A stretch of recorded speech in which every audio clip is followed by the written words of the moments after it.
Welcome to EB5 Investment Voice, where attorney insights intersects with immigration investments. If you are a foreign investor, domestic fund manager, or enterprising entrepreneur and want to get the most out of the EB5 program, you have come to the right place. I'm Mark Deal, and I'll be your co-host on this journey. I'm joined by your host, Mona Shah, and other attorneys at Mona Shah Associates, as well as immigration leaders from around the world. So let's get into EB5 Investment Voice. Mona Shah, how are you doing today? I'm very well, Mark. Today we have a topic which we haven't actually brought up before. That's right, Latin America. That's right. We've discussed many other markets, and we have lots of markets to discuss. But Latin America has been a market that we've touched on, but we really haven't had a person here to discuss some of the intricacies. And we're really excited with the guest that we have today. That's right. Today we have Manuel Ortiz joining us on EB5 Investment Voice. Manuel is the head of EB5 Sales and Investor Relations for Civitas Capital Group, where he is responsible for developing and managing global investor relations and overseeing the EB5 Capital division. Manuel, you've been with Civitas for almost 5 years. Could you tell us a little bit more about the Capital Group and your work there? That's correct. Thank you very much. It's great to be here with you all today. Civitas Capital has been around since 2010. We actually launched our first deal in 2010.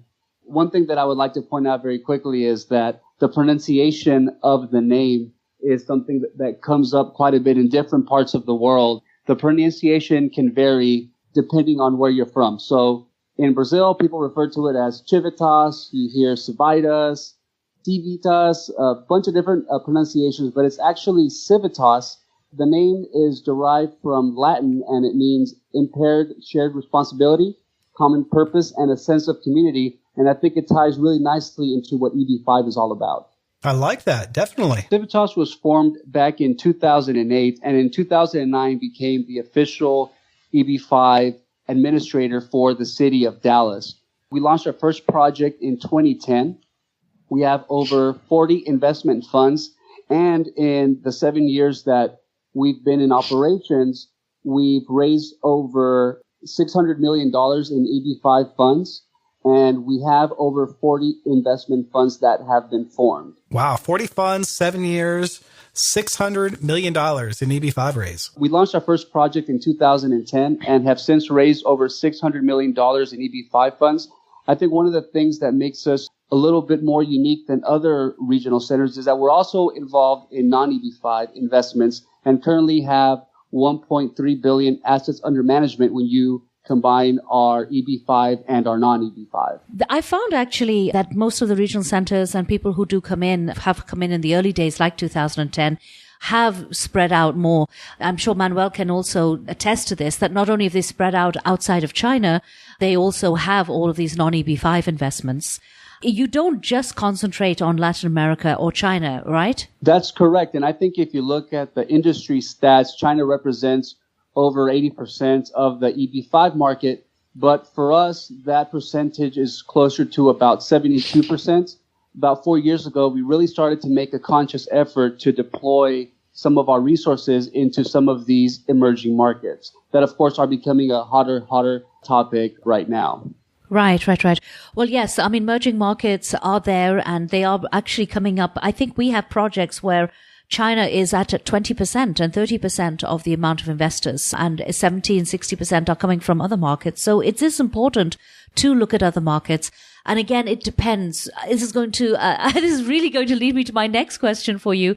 Because you're so involved with the Latin American market, you can have a direct comparison between that and, say, for example, China, which a lot of people are familiar with. What kind of projects do you feel are the ones which are the most, sought after? Are they smaller? Are they larger? Are the Latin American market looking for glamour projects? What do you actually see?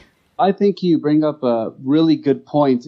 I would say that as a whole, of the $600 million that we've raised, about 72% are Chinese investors, but we divide our projects on a per fund basis. And so we actually do have some projects that have zero Chinese investors. And I think as you start digging into Latin America, We are based in Dallas and we have projects throughout the United States, but being in Texas actually does give us, and having the expertise here in the Texas market does give us a leg up with the Latin American market because there is more of a sense of familiarity. Of course, when you get into South America, you have a big desire for investment projects in Miami or in Florida, but being in Texas also does help. For example, some of the projects that we have in Texas have 0 Chinese investors. Right. But what do you find that the Latin American market are looking for? Are they looking for larger projects, smaller projects, glamour projects? Typically, what we'll find is they are interested in projects that are a little bit smaller. And so we're talking about 22 investors, $1 million raise. Yeah, I agree. I think we found the same, that alternative markets tend to prefer the smaller projects. They feel a little inhibited or with the larger projects. Let me ask another question. It sounds like you both are in agreement that the Latin America market typically goes towards the smaller projects vice the super large ones. And Manuel, it's great to have you on since you have 40 funds in which investors can choose from. So you get to see some of that sample size as well as the investor relations. But let me also ask, does that really matter for Latin America markets? I mean, you're located in Dallas. Do you think that gives you an advantage? And if you have regional centers in other areas, are the Latin American markets, are they looking for location? I think the further south that you get, so for example, Latin America, there is a big desire for projects in Florida or in Miami. But for example, Mexico and Central America, being that we're in Texas, there is a big familiarity with the Texas market. So that definitely does help. That's a little different, Mark, from what we've been hearing as well, because we've been hearing that people from Latin America do still like to invest in cities like New York and LA. But I actually I do understand where Manuel's coming from, because so many of the Latin American people, when they do actually invest, they like to live in Florida. So they do like the project in the same state. So Manuel, what do you see as the primary reason for people coming into the US from Latin America, and which countries do you feel that most of the investors do emanate from? I would say that over the years, there have been different reasons why investors from Latin America become interested in EB5. For example, out of Mexico a few years ago, security was a really big reason. As we've progressed over the course of the last 2 or 3 years, of course, in South America, you have some political reasons. And I would say that you really come back to what the heart of EB5 is. It's just to integrate into the United States. And a lot of the investors that we've seen are interested in getting EB5 for their children. And I think one of the things that we've seen is that whenever a student comes to the U.S. and it's not on EB5, they come in on a student visa. And at the end of their university time, they have to come back to the United States. And I think they have a 1-year period where they have to find a job in order to stay here, and then they have to depend on that corporation to sponsor them. And those opportunities are becoming slimmer and slimmer. Yeah, and this is the big motivating factor for that. Right. Manuel, do you see more people coming from Brazil? We have quite a few Brazilian clients in our office. We had a lot of interest about 3 years ago, and we still have a lot of interest. However, what seems to be happening is that because of issues going on within Brazil, it's harder and harder to get money out. And to get the properties have gone down a little bit. So the value of the properties for people who are actually using refinancing and sale of properties for their investment funds, that's decreased. I would agree with you, and I think you're spot on in your analysis. About 3 years ago, we had quite a big spike coming out of Brazil. And I think one of the things that makes us a little bit different is that our underwriting team tailors deals where we're going to raise funds. And so, for example, we had a deal specific for Latin America, and we had a lot of interest out of Brazil about 3 years ago. And then last year, there was a little bit of a slowdown, and this year we're starting to see more of a spike. But I would say that over the course of the last 3 years, it has been a little bit volatile. Right. Even marketing in Latin America, it is different from other places, because a lot of time people are nervous about coming to an event which might have got a lot of publicity. They might send one of their secretaries or something, or they just want to have a one-on-one event, a meeting with us.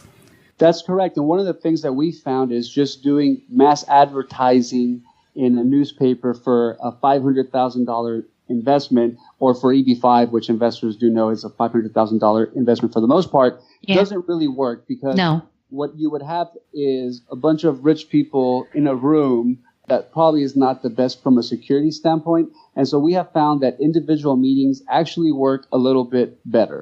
Right. We found that is the way. And people from Latin America do have a lot of questions, of course, just like from other countries, but they do want to have more of the one-on-one treatment, and they don't tend to trust third-party agents as much.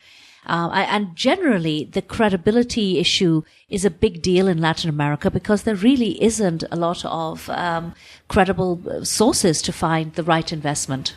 That's exactly right. And I think you touched on another point as well that's really important is the relationship building aspect of it. Yeah. And so there are two components to that too, right? Because if you think about how long it takes to fund a deal and when the project actually needs to start, I would say that the relationship building aspect in Latin America, it's very important to be able to time that for when the deal actually needs to launch. And you need to have a pretty long runway because, whenever you go to China and raise funds, maybe even like 2 or 3 years ago, more so, but you'd see a lot more volume a lot quicker. And I would say that the turnaround for investment out of Latin America is a little bit slower, and it just makes a lot of sense to make sure that the timing works out from a deal perspective as well. Manuel, what helps to find Latin American investors? And more specifically, let's talk more about this relationship building. You mentioned the lag time with the Latin America market versus the Chinese market. What specifically with the Latin America market do you use to enhance relationship building? So I would say that in Latin America, one of the things that really helps in finding investors is really partnering with the right distribution platform. And where in China the conference seminar model works, one of the things that we found is that you're more successful in Latin America with individual meetings. And a lot of that can be attributed to either security or political reasons. And other times, the relationship building aspect of it is very important. And for the most part, investors from Latin America are very private people, and they really do value the relationship building aspect. Well, I'm glad to hear that the relationship building aspect is strongly considered. I like to think that EB5 Investment Voice, while being informative, also builds relationships. And looking over our country stats, obviously, the U.S. and China are the big two countries that listen to the show. But looking deeper in the stats, Mexico is number 6 and Brazil is number 8, which leads me to wonder, how this market is different. And I'm glad to get some of that insight. Let me ask you this, Manuel. Do you have Spanish and Portuguese-speaking staff or perhaps offices in Spanish or Portuguese-speaking locations? We do have a Spanish-speaking staff here as well, and we're in the process of adding Portuguese-speaking staff. Again, for Brazil, it's really been an effort over the course of the last 3 years, and it's been a little volatile, but there are 2 phases to the investment process. Of course, you have the pre-investment, and that we've done particularly through intermediaries, but now you're getting into the post-investment where there is the investor relations aspect of it and really doing a lot of more hands-on hand-holding as they progress through the immigration process. And so we are in the process of adding staff to be able to deal with those investors. Yeah, do you find that you are doing more explaining of basic EB5 in Latin America as opposed to explaining more about projects and other sophisticated parts of EB5? Our experience has been that for some of these smaller projects, especially the ones that we market in Latin America, they're going to be a little bit more sophisticated. As we all know, EB5 can play in any part of the capital stack, but we've seen quite a bit of success with our equity investments. And so we do find that we have to dig more into the fundamentals and the deal aspect. Whenever we start getting into immigration aspects of it, we really rely on the attorney of the investor to walk them through that process. But of course, we do give out the general information. Manuel, you mentioned that investors from the Latin American market really take a particular focus in how the equity is structured. Do you find that investors from Latin America market versus Chinese market, since we work in both, do you find that Latin America investors are more interested in equity deals versus Chinese investors interested in debt deals? That's a good question. That's a very good question, Mark. Our experience has been that investors from Latin America are more interested in the equity investments because they do want to participate in the upside. Of course, you do have investors from every country that are a little bit more risk averse. And so you do see some that will go towards the loan model. But I would say that we do see the vast majority of Latin American investors really start to focus more on the equity investments. But I would say that historically, the loan model has been very popular in China, but more and more over the course of the last 7 months, we've seen a little bit of an interest in the equity model as well. I appreciate that. I know sometimes it's hard to lump a group of people in as a market and say this market prefers this and this market prefers that, but I do appreciate your insight. Yeah, but if I could just jump in here, but Manuel, what we have seen is that what is very popular with Latin America are franchise deals whereby one person buys a franchise, because many times they come over to move over here and they do request these from us all the time, that can you find us something that, yes, we can invest in, but we can also get some money out of. Yes, I totally agree with you. And I think that's also something where they would like to be involved in a franchise to where they come in the U.S. and they have something that they can participate in when they get there. And so we do see investors that do like that model. We haven't gotten involved with franchises. We're more of a lender with our projects, but we do see that quite a bit as well. I think it comes a lot from the fact that some people, some investors, for example, if they're from Venezuela or they're from areas where there's, or Colombia where there's violence, they actually want to move to the United States as an entire family. So we're not just looking at the student moving, we're looking at the entire family moving. Then, of course, they need to have an income when they come here.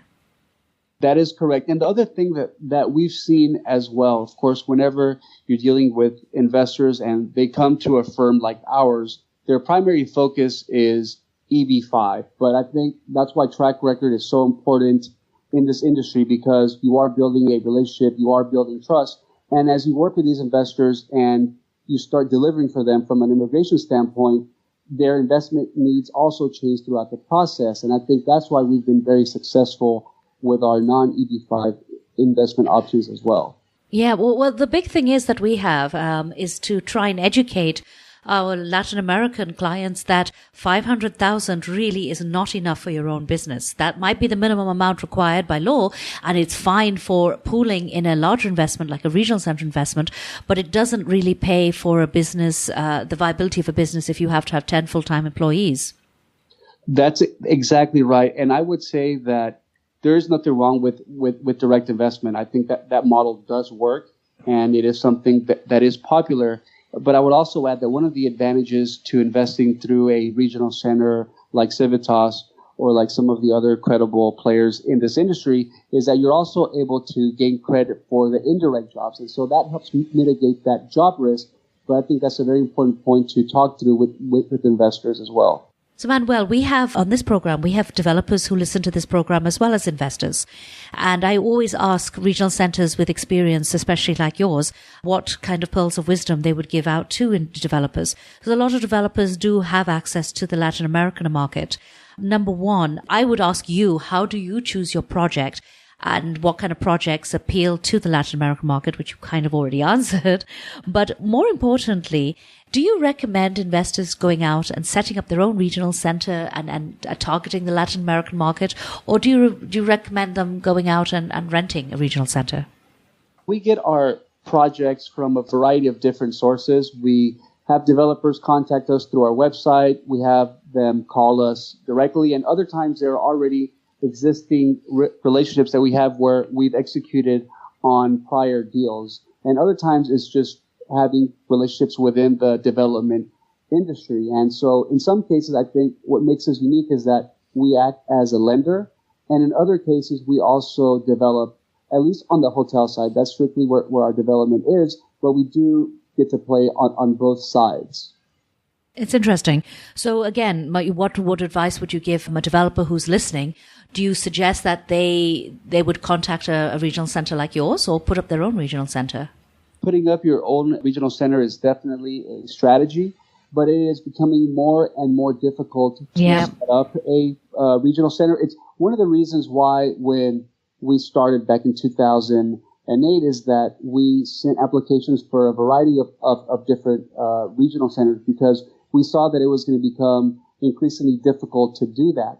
And I would say that whenever you start looking at either setting up your own regional center or even renting, I think given some of the stuff that's out there with the new regulations, it looks like there may be a fee associated with having a regional center.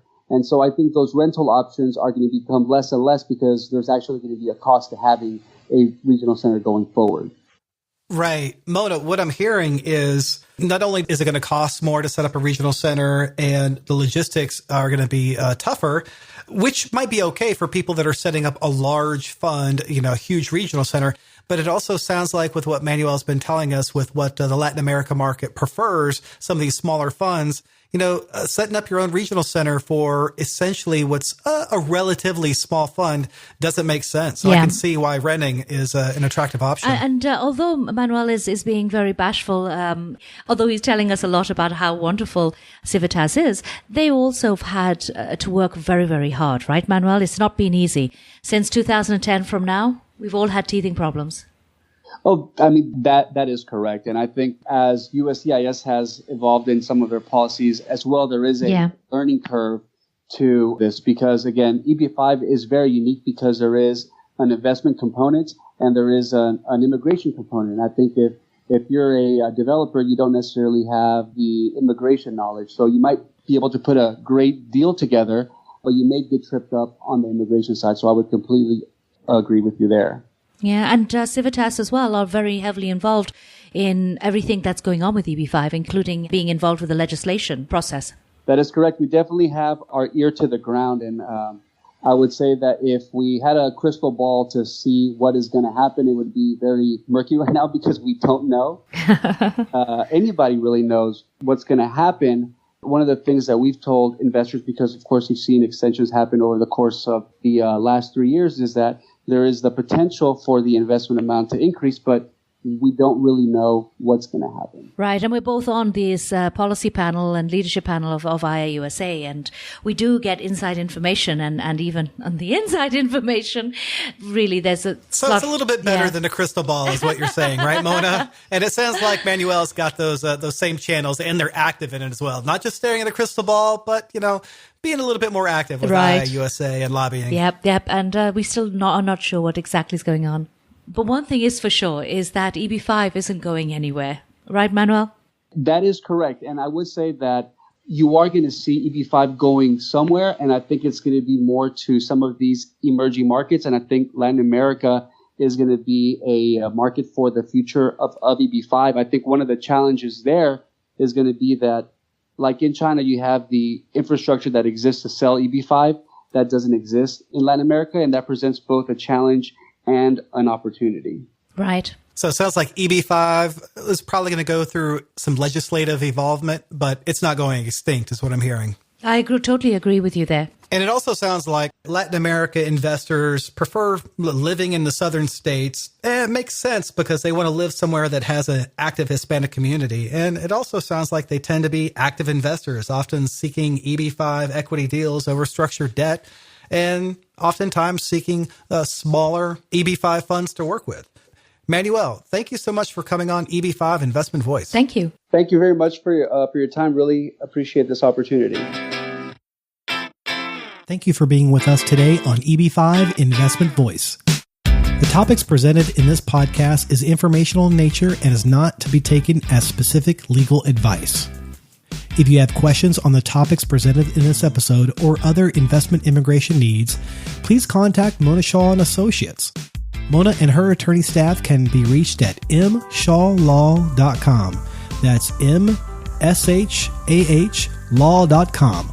Make sure you don't miss our next episode focusing on a different aspect of the EB-5 program by subscribing to the podcast. While you're at it, leave us a rating on iTunes. If you really found this episode valuable, share it with someone else that could benefit from this information. Until then, I'll see you on the next episode of EB5 Investment Voice.